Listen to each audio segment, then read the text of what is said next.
if you have your Bibles, some of you like to look on your phone, your iPod, WePod, Our Pod, however you want to call it.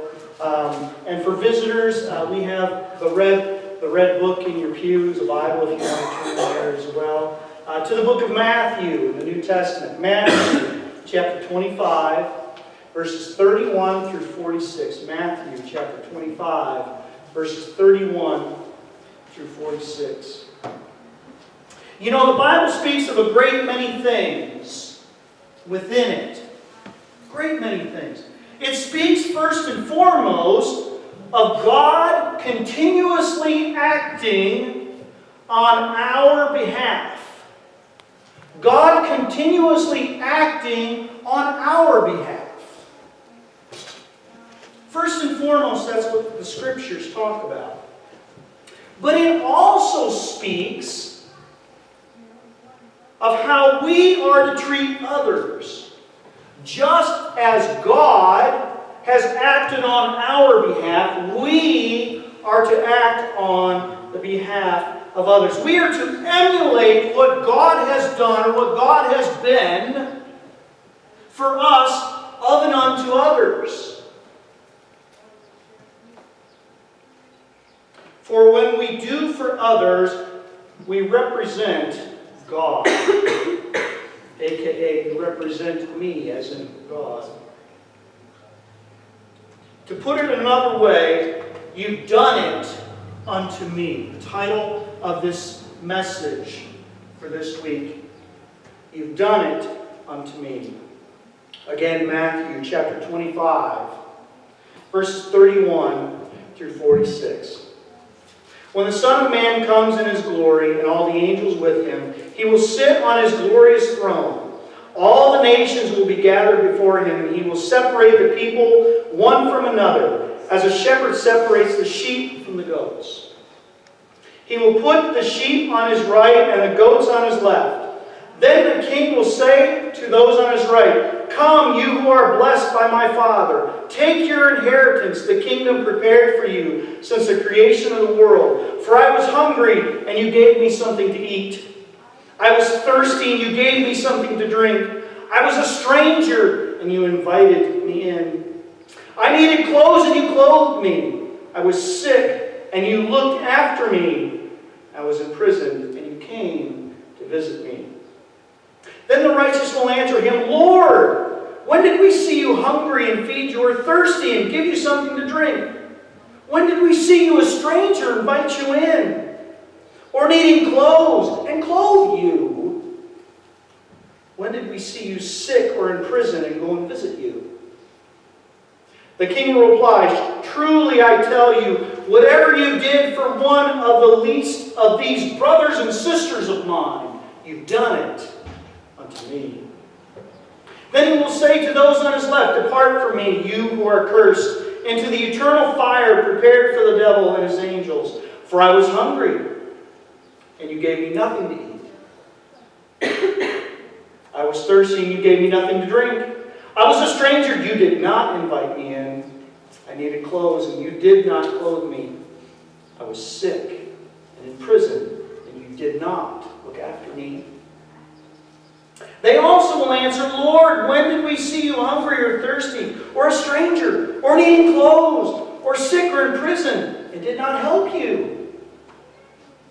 He will reply, "Truly I tell you, whatever you did not do for one of the least of these, you did not do unto me." Then they will go away to eternal punishment, but the righteousness to eternal life. The word of the Lord this morning.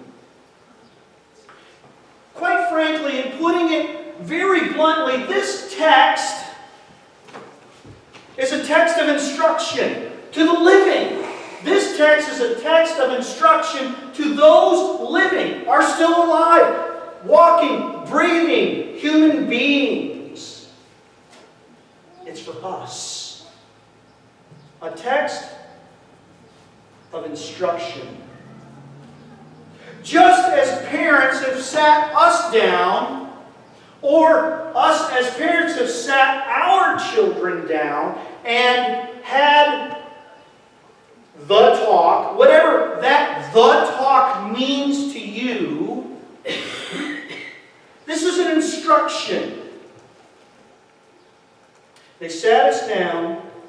and they talked about life situations before an issue arises.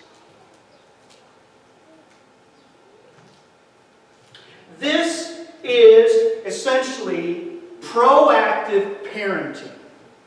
Now, I've done this, and my wife and I have done this. We did this just this week as our son is going to work, getting ready for work, going on this new journey into what is now known as adulthood for him. We've sat him down and told him what he needs to be and what he needs to do, not to just get a job, but maintain a job. And we've sat him down and said, these are the things you need to do. Number one, you need to get dressed. Put some clothes on, boy. Hey, if you haven't been there, you will be. You know, you need to eat something. You need to do this on time. And this is when we need to leave. We do this for different situations. When we go to school, we've been taught. You need to put clothes on. You need to eat something. And this is when we need to leave. And when these things don't happen, guess what? There are consequences for these actions.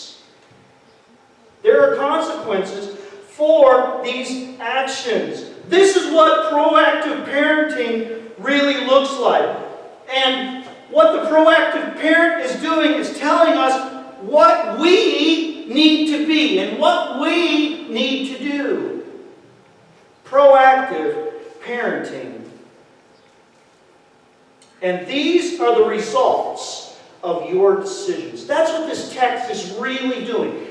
This is what you need to be, this is what you need to do, and here are the results. And for those of you, both as children, which we all have been, and as adults, we understand this. We understand this. If we're late for school, congratulations, there's results for that. If we're late for work, congratulations, there are results for that. If we're on time, congratulations, there are results for that. Consequences aren't always a negative thing. Proactive parenting.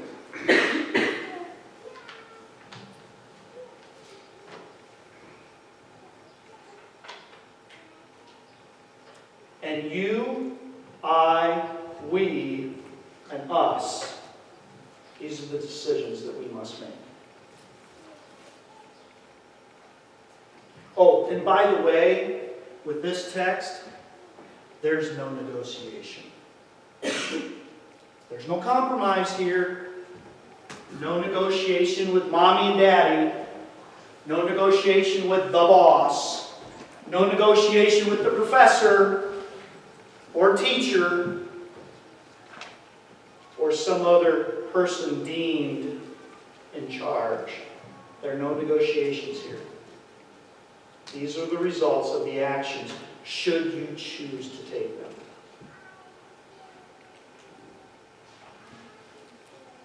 As you continue to look through the list, or look at the text, and look at the list, and look at what Jesus is saying. Hunger, thirst, stranger, naked, sickness, prison. One thing stands out. These are all situations, let me say this one more time. These are all situations in which people could not provide for themselves. These are all situations in which people could not provide for themselves. In a nutshell, this is what, quote unquote, the least of these means. People who cannot provide for themselves are the least of these. Some context. At the time that this text was written, something that we all have to understand, and it's very, quite frankly, it's very difficult for us to understand here in the United States. Other countries, it's a lot easier for them to understand, but here in the U.S., this is difficult to understand. Because at the time this was written, we have to remember or what was the people's insurance? Who or what the people's 401k plan was? Who or what their Social Security, their nursing homes, their retirement, their hospitals, their nursing homes, or their birthing centers were? All of these situations, at the time it was written, and in other countries, who or what this is their own family and friends. You see, we in the United States have a hard time understanding that because we have 401k plans, we have Social Security, we have hospitals, we have birthing centers, we have nursing homes, we have mental health care facilities. We have all of these things provided by someone else, doing something else, being something else, being paid for something else. We have the Affordable Health Care Act. Countries upon countries, their Affordable Health Care Act is their parents, is their son, is their daughter, is their cousins, is their close friends. And in this case, and I'll get to it, is their church family. Is their church family.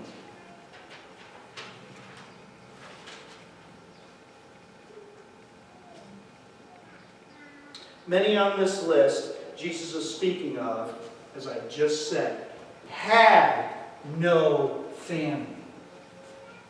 They had no friends to provide for them. They had no family or friends to help. Jesus is essentially giving the church, us, instruction.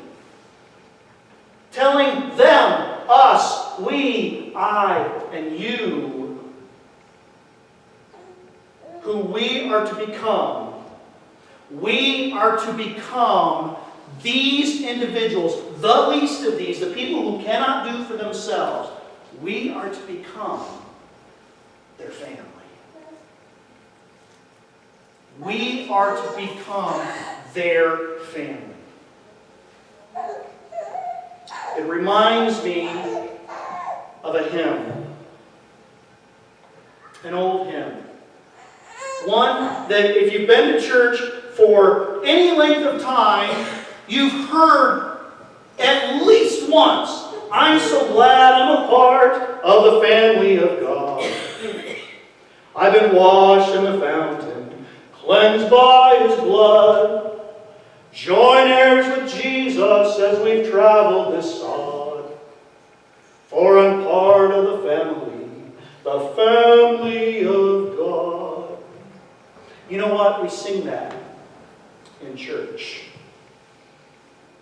We do. And many of us get blessed. And there are some churches when they go through and they sing this hymn or they sing this chorus, they actually walk around and they shake hands. As we typically share the peace of Christ, there are some churches, they actually sing this as they're shaking hands with other people. It's one thing to sing it on Sunday morning for 3 minutes. It's another thing to do or be what Jesus is asking us to be, is to be the least of His family.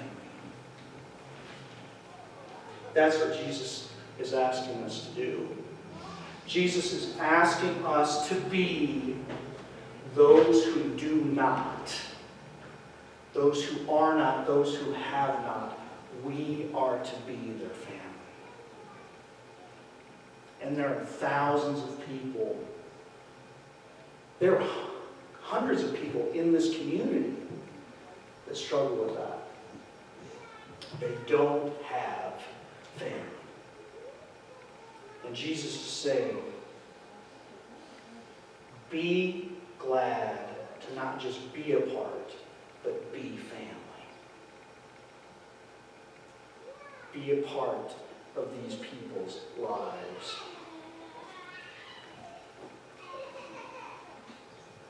You don't have to look these up. These are just different scriptures that you can look at later. that helps identify what Jesus is talking about. Deuteronomy chapter 6, verses 4 and 5. Leviticus chapter 19, verse 18. And Deuteronomy chapter 15, verses 7 through 15. These are just a few texts in which Jesus knows that his hearers, the people that he is talking to, understand. Because they're Jews. They know the Scriptures. And when I say the Scriptures in the New Testament, what Scriptures are talking about is the Old Testament. Anytime you see the word Scriptures written in the New Testament, what they're talking about is the Old Testament. Just a fun fact. A freebie in the message. Yes, you can laugh, but it's okay. But these are just a few texts that Jesus knows his hearers understand. They're Jews. They're Jews. Each one is a reminder of what the nation of Israel was to be. Simply put, the nation of Israel was to be an example to the rest of the nations of what God was like. They were to be that example. That's why they were raised up.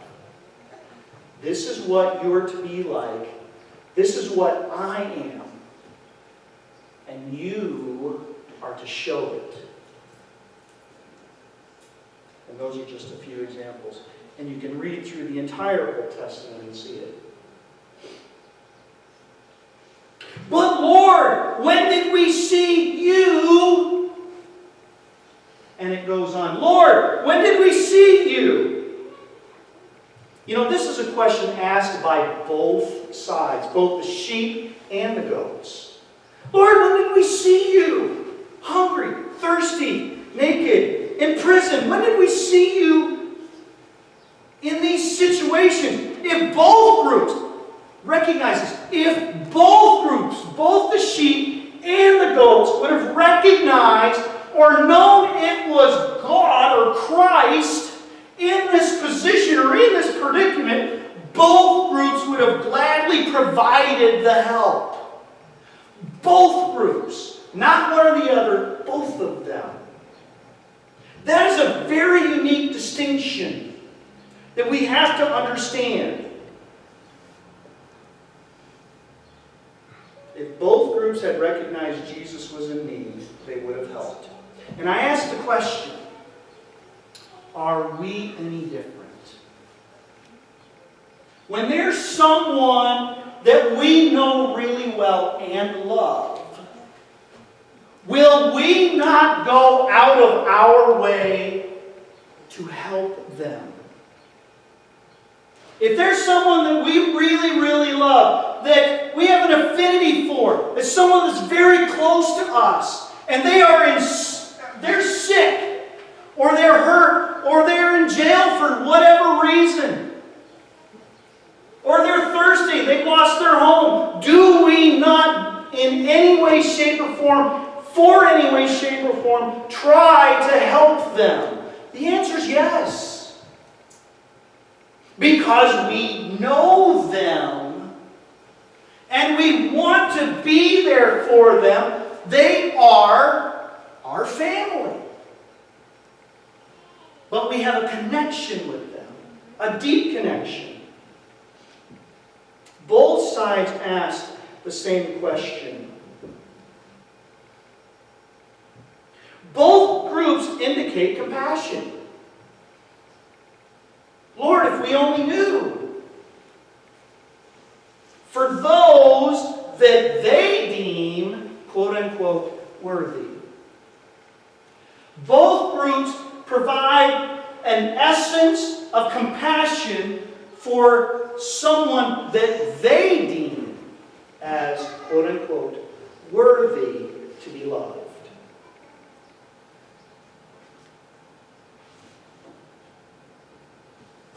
Are we any different? And these worthy people, that we deem worthy, are family. And we help in any way, shape, or form. But Lord, when did we see you? And you can look at the list. And the Lord answered.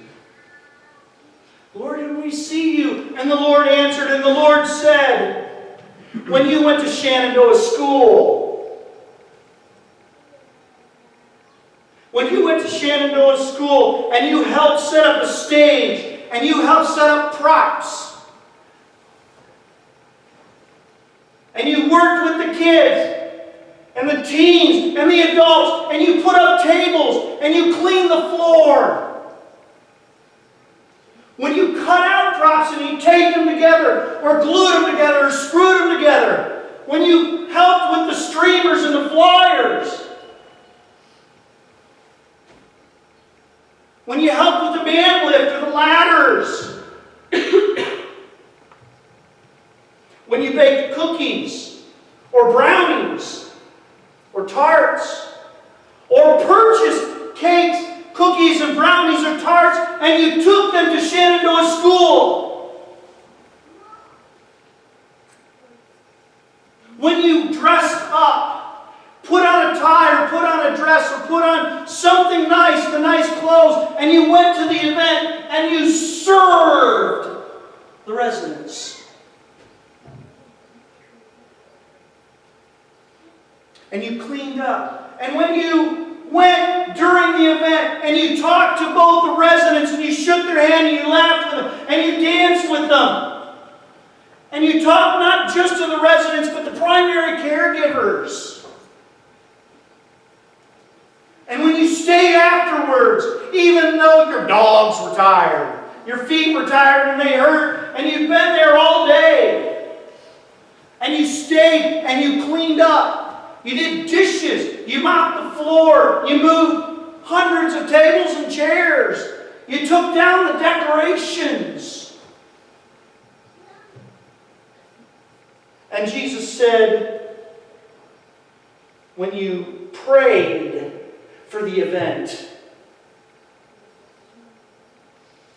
when you prayed that everyone would see your love through me, through you, through the people that were helping at the event, for the people who went in the morning and set up, for the people who put on the event during the event. Lord, did they see you through me when I was baking those brownies or those cookies? Lord, I pray that they see you in the cleanup.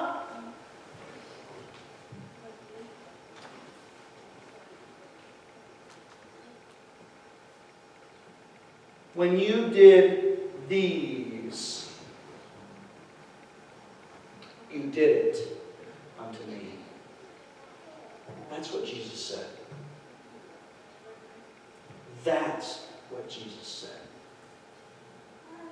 When you do this unto the least of these, the brothers and sisters of mine, the residents that come to the event we know as Legacy Prom, the people who cannot do for themselves, you've done it unto me. And ladies and gentlemen, 2 weeks ago we did that. Ladies and gentlemen, 2 weeks ago we had church in school. We had church in school. And I say, praise God. The truth is, and I know this as well as you do, events like Legacy Prom can be awkward. It can. It can be awkward. It can be very awkward. Many times it's because simply it reminds us of our own limitations, of our own fears, of our own struggles. Congratulations, following Christ is awkward. It is. Following Christ is awkward. But that's what Jesus asks us to do. That's what Jesus asks us to be. Ladies and gentlemen, those people at Legacy Prom, they are our family. They are our family.